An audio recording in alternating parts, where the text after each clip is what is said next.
Olá pessoal, tudo bem? Meu nome é Emerson Barbosa, sou professor da disciplina de parasitologia e hoje a gente vai abordar o tema amebíases.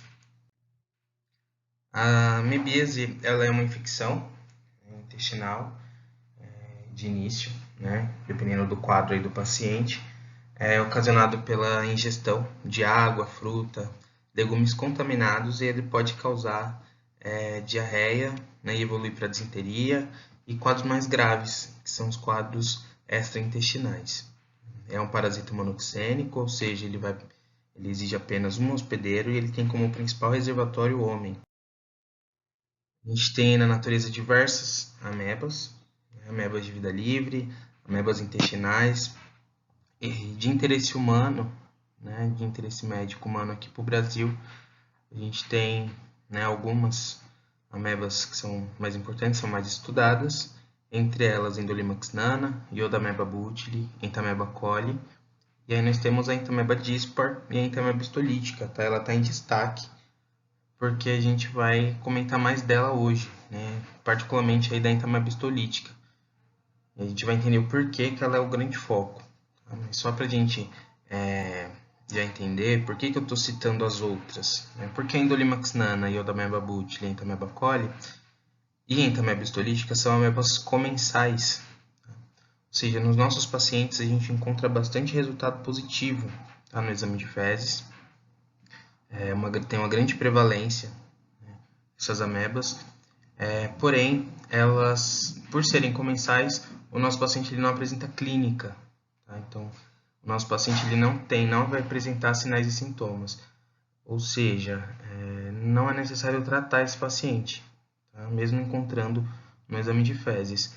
Só que mesmo não encontrando, mesmo ela sendo comensal, é interessante a gente orientar o nosso paciente, né? Porque ele não vai apresentar clínica, né? Porém, se ele apresentou esse resultado positivo no exame de fezes e devido à forma de transmissão, né, que é oral fecal desses parasitas, é sinal que o nosso paciente em algum momento ali teve um deslize, então se contaminou de alguma forma, seja por água contaminada, alimento contaminado, faltou a lavagem das mãos.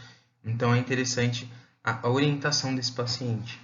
Ele não precisa de tratamento medicamentoso, mas é necessário uma orientação. Aí a gente tem ela como a segunda maior causa de morte por parasitose, né, quando a gente trata dos parasitas intestinais, né, principalmente dos protozoários. E estima-se aí que cerca de 12% da população ela seja portadora, né, de alguma ameba. E o que é interessante? Desses pacientes, apenas 10% são sintomáticos. Tá? São pacientes que apresentam sintomas, que têm manifestações clínicas. E esses outros 90%? Né? Esses outros 90%, eles são assintomáticos. Né? Eles foram infectados, né, por essa ameba na sua forma comensal. Né? Ela só tem a função comensal. Tá? Ela não é patogênica. E aí a gente consegue diferenciar os pacientes sintomáticos dos pacientes assintomáticos. O que a gente tem aí que prestar atenção? A Entamoeba histolítica, tá? Ela pode ou não, né, ser patogênica. Então, ela pode ter a sua ação como um comensal ou ela pode agir, né, na forma patogênica, causando sinais e sintomas. Tá? Os pacientes assintomáticos, eles podem ser infectados pela Entamoeba dispar ou pela Entamoeba histolítica. Por que a gente está tratando dispar e histolítica? Né? Por que a gente está comentando delas, né, delas junto? Porque no diagnóstico laboratorial, muitas vezes o paciente ele está infectado com entamoeba histolítica e lá no laudo vai vir entamoeba histolítica barra dispar. Né? Por quê? Porque elas são morfologicamente idênticas, tá? Elas são muito parecidas morfologicamente, então é necessário, né, de outros testes, né, testes moleculares, sorológicos, para diferenciar as espécies. Né? E no dia a dia, né, na clínica do dia a dia, a gente não consegue fazer essa diferenciação, porque solicita-se geralmente, né, o mais indicado, o exame de fezes convencional para o diagnóstico. Então, como ela é morfologicamente idêntica ao laboratório, ele libera como entamoeba histolítica barra dispar, tá? Porém, se o nosso paciente ele é sintomático, ele apresenta sintomas, tá? Esse paciente ele está infectado pela entamoeba histolítica, tá? Uma vez que a entamoeba dispar ela age como comensal, tá? Tem aí cerca de 650 milhões de pessoas infectadas, né, por entamoeba histolítica, entamoeba dispar, aí no mundo. 50 milhões de casos ao ano, é um número bastante grande, né, pensando aí pela questão da forma de profilática, né, um número bastante grande, né, uma forma profilática simples, e esse número ele continua sendo bastante grande. A gente encontra bastante casos nas regiões tropicais e subtropicais, né, a maioria dos casos. A gente tem como exemplo, por exemplo, Estados Unidos e Canadá, há uma baixa prevalência. E está bastante associado, né, a locais onde tem situações precárias de higiene, né, falta de saneamento básico, falta de educação sanitária, né, quando falta qualidade, né, de alimentação, alimento saudável e seguro. E quando a gente fala, né, o que é sintomático, assintomático, quando a gente trata de cepas, por que essa cepa ela é comensal, por que essa cepa ela é patogênica. Existem diversos estudos, né, ainda, né, tentando explorar, ainda tentando achar uma resposta concreta, né, do porquê que ela age como comensal, por que em determinada situação ela age na forma patogênica, quando se trata da entamoeba histolítica. Né? O que se vê, né, como evidência é que há uma questão grande ambiental, né, sobre esse parasita. Tá? Então, há uma questão ambiental, uma condição do hospedeiro, né, na questão quando a gente fala, né, daquele equilíbrio parasita hospedeiro, então aquela questão do estado imunológico, da idade. Tá? E o que se vê aqui no Brasil é que, por exemplo, em região amazônica, a prevalência é maior dos casos mais graves, né, da forma patogênica que leva à disenteria e a amebíase hepática, né, que causa o abscesso hepático. Então, a prevalência é de 19% dos casos na região amazônica. E a gente tem aí, nas demais regiões, uma menor prevalência, cerca de 10%. Então, nesses demais locais, a forma disentérica e a forma hepática ela é menos comum. Então, aí a gente tem a evidência de que o ambiente influencia, né, no comportamento desse parasita, quanto a comensal, quanto a patogênico. A ameba, ela, né, o quadro clínico da amebíase, ele é dividido basicamente entre forma intestinal e forma extraintestinal. Tá? Eu tenho aquele paciente assintomático e a gente sabe que aquele paciente assintomático ele apresenta, né, o parasita, né, atuando na forma de comensal.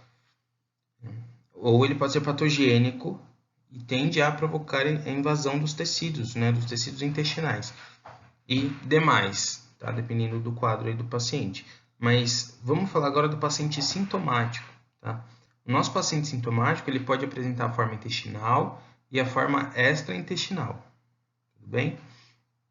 Então anota aí se tiver com um bloco de anotação, um caderno, a gente coloca, né? Então o paciente assintomático ele vai apresentar a forma comensal e o paciente sintomático ele vai apresentar a forma intestinal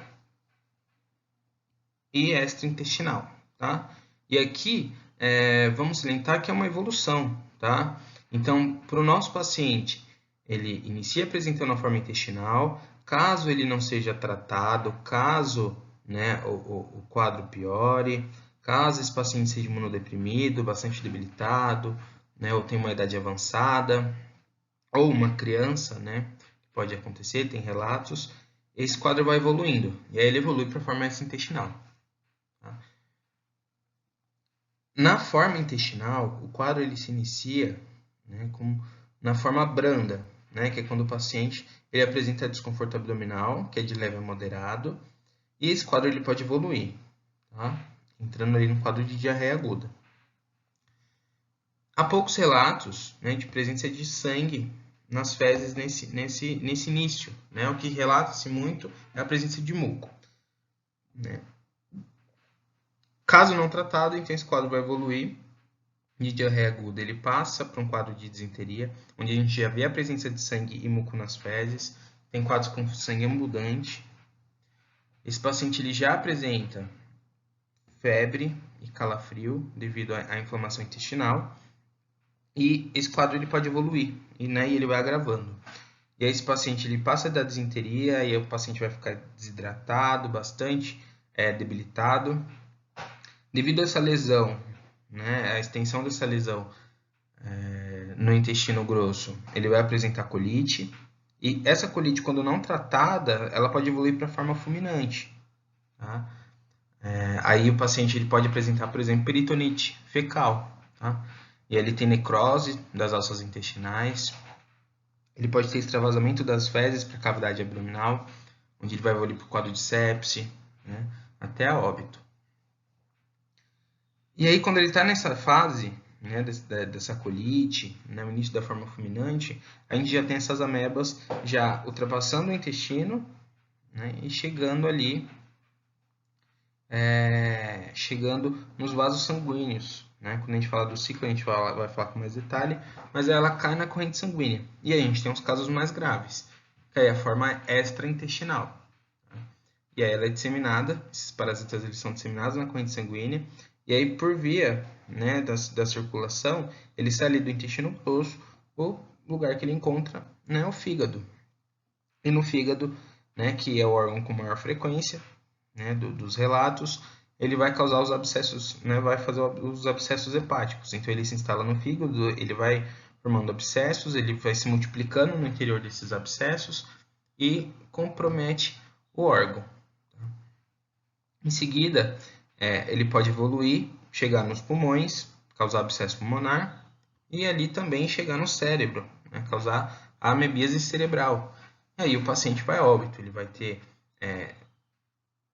lesões bastante graves, né, lesões graves, né, tem um comprometimento importante, né, em questão motora, questão de memória. Isso, claro, vai depender da localização do abscesso. O paciente pode apresentar sequelas graves ou ir a óbito. Aí nós temos, né, diversas amebas na natureza. A gente tem algumas amebas de vida livre, a gente tem, né, as na forma de parasita, que a gente está falando aí da Entamoeba histolítica, que é a única patogênica, né, aqui de interesse para a gente.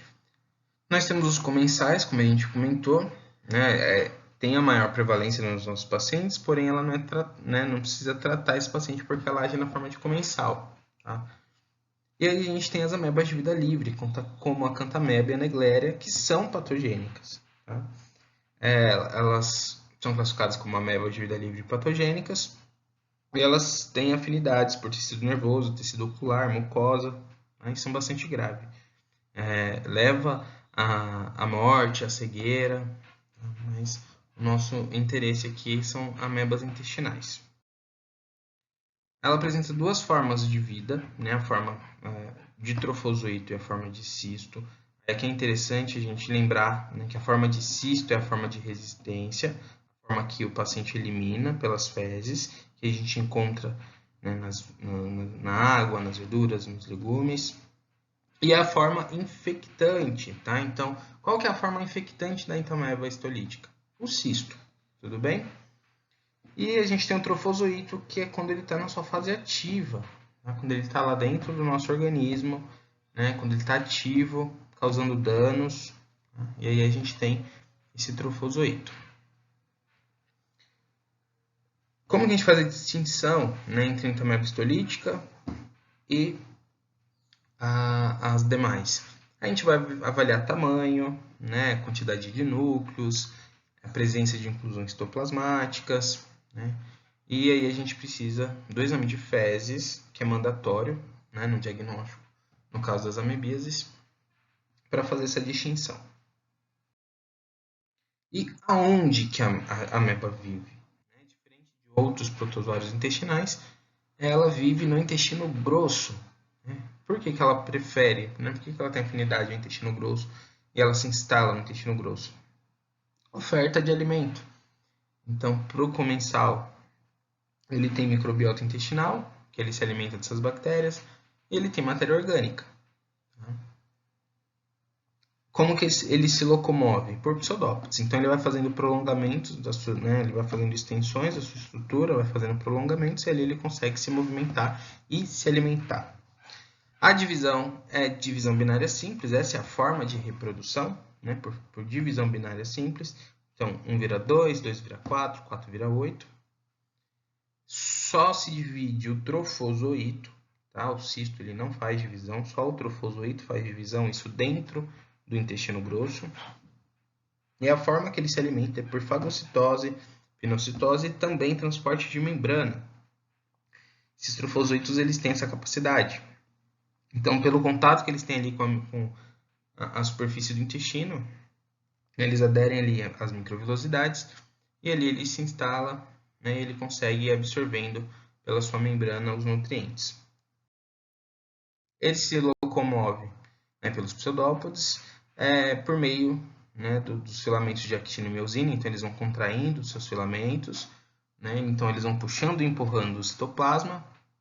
Ele tem uma estrutura, né, na parte, né, mais periférica de plasma gel, a parte mais interna de plasma sol. Então ele vai puxando e empurrando o citoplasma, né, aquele movimento parecido com de lesma, tá? E aí ele consegue se locomover. O ciclo é bastante simples, tá? Então, ocorre a ingestão do cisto maduro, que estava na água, no alimento, ou pela mão, né, levando a mão à boca, no caso das crianças, né, bastante comum. A gente tem a ingestão do cisto maduro. Esse cisto, né, ele está na sua forma de resistência, então ele entra, passa pelo intestino, pelo estômago, né, ele sobrevive ao suco gástrico, e quando ele chega lá no intestino delgado, a gente começa o processo de digestão, certo? E aí, ele vai entrando em contato com algumas enzimas digestivas, com sais biliares, isso estimula ele a fazer o excistamento, né? Então ele reconhece que ele chegou no intestino e aí ele começa a fazer o seu excistamento, que é a fase que ele vai passar de cisto para trofozoito, tá? E aí, quando ele chega lá no intestino grosso, então ele vai, né, sendo encaminhado ali pelas fezes, né, junto com o fluxo do intestino. Aí quando ele chega no intestino grosso, ele já está na sua forma de trofozoito. A partir dali ele adere na superfície do intestino e ele começa a sua multiplicação. Tá? E ele vai fazendo sua divisão binária, vai se alimentando. Tá? Ele se alimenta da microbiota, se alimenta da matéria orgânica e chega um tempo de vida que aí ele faz o encistamento, né? Ele se multiplica, faz o encistamento e é eliminado nas fezes. Então a gente tem o excistamento, que é a passagem do cisto para trofozoito, e o encistamento, que é a passagem de trofozoito para cisto. Tá? E aí o cisto ele é eliminado nas fezes, e aí dependendo do destino das fezes, ele vai contaminar alimento, contaminar água, né? Contaminar um outro indivíduo, dependendo da higiene aí do hospedeiro que foi acometido. Isso é o ciclo comensal, tá? E como que é o ciclo patogênico? Em vez de ele ficar ali se alimentando somente de matéria orgânica e de microbiota, as amebas patogênicas, a entamoeba histolítica patogênica, ela tem a capacidade de secretar cisteinoprotease. Então, ela secreta mais adesinas, a adesina facilita ela a ficar presa ali no intestino, ela aderir à parede do intestino e ela começa a secretar cisteinoprotease, né, que são enzimas que destroem mucinas, né, que tem essa capacidade, né, de dissolver as cadeias proteicas das mucinas e matriz celular. A partir daí ela consegue invadir o tecido, então ela vai lesionando a microvilosidade ali do intestino e ela consegue ganhar profundidade, né, e ela vai se alimentando, né, desses restos celulares. Isso causa um sangramento intestinal, ela se alimenta dessas hemácias, então ela fagocita as hemácias, ela metaboliza esse ferro para sua alimentação e ela vai se aprofundando ali nas microvilosidades, ela vai passando pelas camadas do intestino, submucosa, né, ela pode chegar até na camada muscular. E aí o paciente vai apresentar colite, né, ele pode apresentar a forma fulminante, que é a peritonite fecal, tem o risco das infecções secundárias, que é quando ela arrasta essas bactérias da microbiota para a circulação, para o tecido e também para fora do intestino. E aí o paciente vai entrar no quadro de sepse. E aí vai agravando, né, a situação. Isso na forma intestinal. Tá? E a forma extraintestinal é quando ela faz todo esse processo e ela ganha corrente sanguínea. É por via hematogênica, ela chega no fígado, causa abscesso hepático, ela pode chegar no pulmão, causando abscesso pulmonar, e ela chega lá no cérebro, causando, né, a amebíase cerebral. Então, esse é o ciclo da entamoeba histolítica. Aqui a gente tem a forma descrita, né, para facilitar o estudo, então depois vocês podem olhar todos esses pontos. A gente tem o ciclo na forma comunal e o ciclo na forma invasiva. E tudo vai depender do equilíbrio parasita-hospedeiro. Então, tudo depende, né, da questão do processo de invasão. Então, a quantidade de parasitas, então a carga parasitária, né, a carga infectante, a quantidade de parasitas se multiplicando no interior do intestino. Aí tem a questão da suscetibilidade do hospedeiro, né? Aí tem a questão do indivíduo, né? Os quadros mais graves, quando a gente vai ver o indivíduo, ou ele é imunodeprimido, ou ele é malnutrido. Uma questão que é bastante estudada hoje em dia é a qualidade da microbiota intestinal. Então, quando a gente mantém a qualidade, né, a diversidade da nossa microbiota intestinal, a qualidade da microbiota intestinal, a gente tem menor chance de desenvolver parasitoses intestinais, porque há um processo de competição, né, no intestino, e aí esses parasitas eles não conseguem se instalar, tá, no intestino, eles acabam sendo eliminados. Tudo bem? E aí na próxima parte da aula a gente vai tratar das manifestações clínicas. Tá? Então agradeço, né, e até o próximo vídeo.